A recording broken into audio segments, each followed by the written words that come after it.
Our guest tonight is Arseniy Yatsenyuk, who served as Yushchenko's foreign minister. And he's calling for the dismissal of the current government. He joins me now from Kiev, overlooking ground zero for that current uprising. Thank you very much for joining me. Let me start by asking you, how did this suddenly morph from a protest into a revolution, as the protesters are calling, looking to topple an elected government? Good to hear you. We in Ukraine have a peaceful protest. People are fighting for their civil rights and liberties. And you know what actually triggered this? It's not just the riot police that violently beat a young Ukrainian generation at this square that you just see. This is a certain kind of consecutive row. This is the corrupted government, corrupted president, no reforms in the country, and U-turn that this president made from the European Union going back to Russia. Okay. Mr. Yatsenyuk, what is the next move then? What happens? Is there negotiations with the president? Is this standoff going to continue? What do you expect is going to happen? In any case, we have the key demand for today is to pass a non-confident vote in the House. If it goes in the right direction, we can get some kind of political compromise in order to fix this political crisis. Otherwise, the situation could be not as stable as today. And it much depends on this president, whether is he ready to negotiate and whether is he ready to reach the compromise. The ultimate goal of the opposition is snap presidential and parliamentary elections. But he was very clear, this president was very clear, saying today nothing in his State of the Union.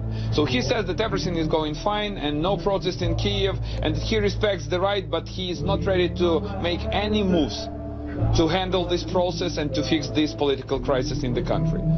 Well, let's talk about, you mentioned a whole lot of grievances when it really did start because of the EU trade deal. These protests did start, that's how we've become aware of them. So why do you think it is that this president did not sign it yet? I mean, he's backed away from it. Many people say it's because Europe, the European Union, didn't actually give him as much financial incentive to be able to do it without being hurt by Russia trade sanctions. This is a very important question. My feeling is that it was the bluff from the start.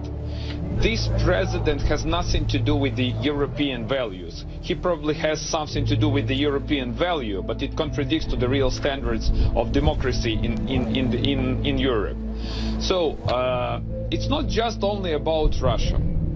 The thing is that the European Union was very clear, saying that if you sign an association agreement, this is not the bid auction. You can't sell the country to the European Union or to Russia. This is the way how to reform the country, but not how to get an additional financial resources for the corrupted government. And he turned the tide.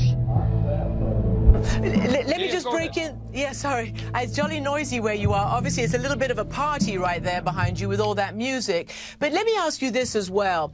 Look, there was you remember the Orange Revolution? We all covered it. I interviewed eventually Viktor Yanukovych, and you remember back then he had been poisoned. We still don't really know, how or who or what. But the promise of him becoming president and then teaming up with Yulia Tymoshenko, who's now in jail on politically motivated charges, many people say, you didn't deliver. The Yushchenko-Tymoshenko group did not deliver. There was so much infighting, and that sector of the political world seemed to be paralyzed. I mean, aren't the people fed up by politics on all sides?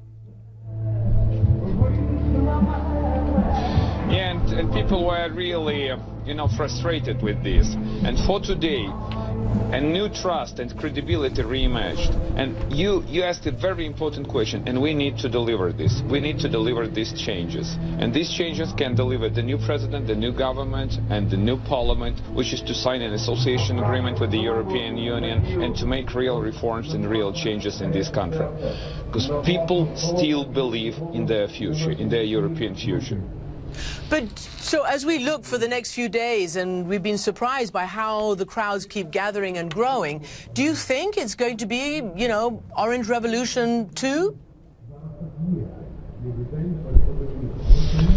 know, it's like a legacy of the Orange Revolution. Due to the Orange Revolution, people have the spirit of freedom in my country. And this is an ongoing process, and I believe that we will definitely reach our target, a prosperous and pro-European country. And it's not an easy job. I want to be absolutely frank. It's not an easy job to topple the government, to change the president, to sign an association agreement, but this is our agenda. Mr. Yatsenyuk, thank you very much indeed for joining me from Kiev this evening. Thank you so much. Thank you so much.